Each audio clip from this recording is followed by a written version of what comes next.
महलिया उठे सोहर हो।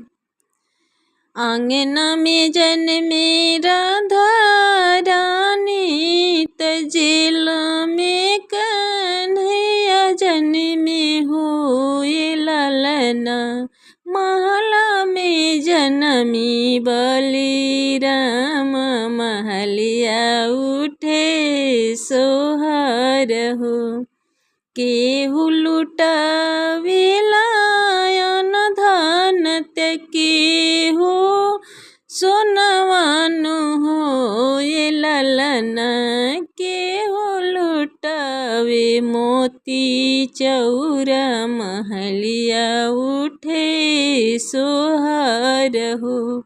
ये ललना केहू लुटावे मोती चौरा, महलिया उठे सोहर हो।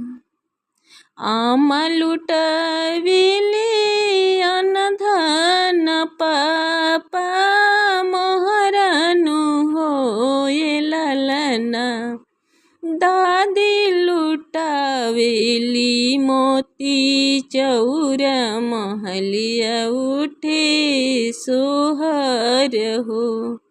ए ललना जुग जुग जियसु ललनवा, महलिया उठे सोहर हो।